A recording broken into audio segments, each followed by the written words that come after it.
Hello there and welcome back to another edition of the Hot Lap Classic Remastered. This time we're taking a look at the 1996 Toyota Chaser LM Edition, a Gran Turismo 1 certified classic bought into Gran Turismo 2 thanks to the GT2 Plus mod. This is a car that everyone will fondly remember if you played the first GT game long enough to start getting into the race cars. I think this was the first race car I got in my playthrough, and yeah, it carried me through sometimes. Admittedly, I'm not a massive fan of the way this looks with the white arches, and it's a pretty simple livery, but it's still quite cool, and the statistics are mental. Front engine rear-wheel drive, 649 horsepower. I think this is one of the most powerful LM editions in the entire game.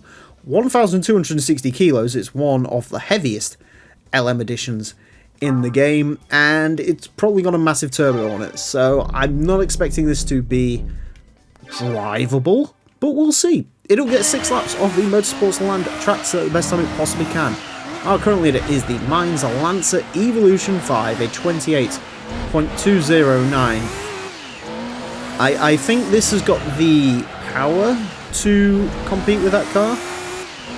I don't know whether it's going to be drivable enough to do that. Straight away I am noticing the suspension on this is interesting. This is a car that is obviously from GT1, and thanks to the GT2 Plus mod, they've brought it in. They say they've adapted the physics and model for GT2. The physics feel very weird, so I don't know quite how much testing they did on this car. I don't want to disparage the great work of PS2K and all the guys on the GT2 Plus mod, because I love this mod, but yeah, this car definitely drives interesting. I'm curious. I think this is one of those where how quick this goes depends on how much it's going to behave. I think if this behaves well, it'll do well.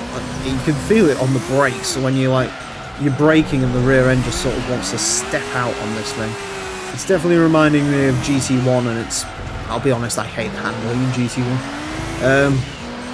Yeah, I wonder if that wing's really putting much downforce in.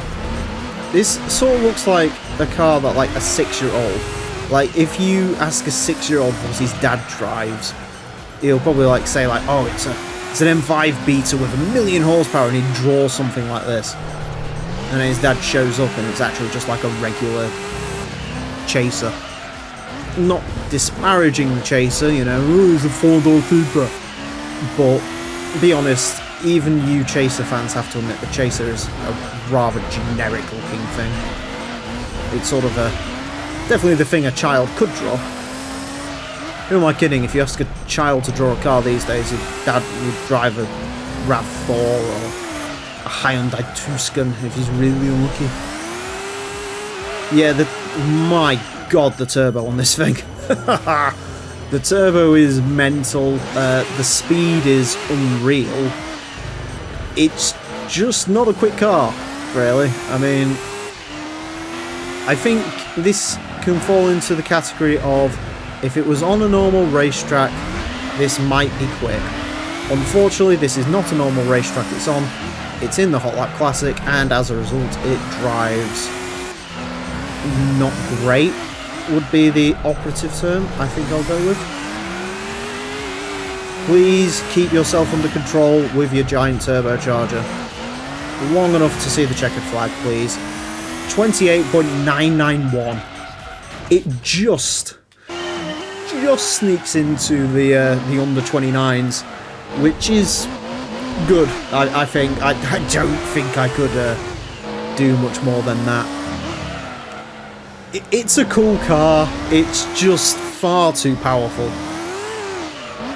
I was going to say I'd like to see what this thing would be like if it was lighter, but to be honest with you, I don't want to think about that.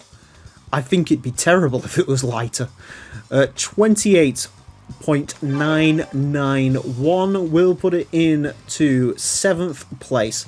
It's actually better than I expected. It's one of the quicker two-wheel drive cars we've had. Obviously, it loses out to the Cerber LM edition, because that was at least drivable to an extent. It's quicker than the NSX LM GT2s and Navi Silvia. It beats some pretty sane cars. I'd say that's, out of all the cars that are in that sort of top 7, it's the hardest one of them all to drive. Easily.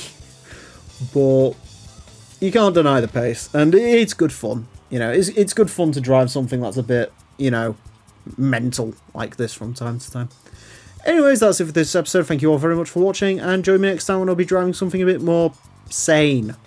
Until then, farewell.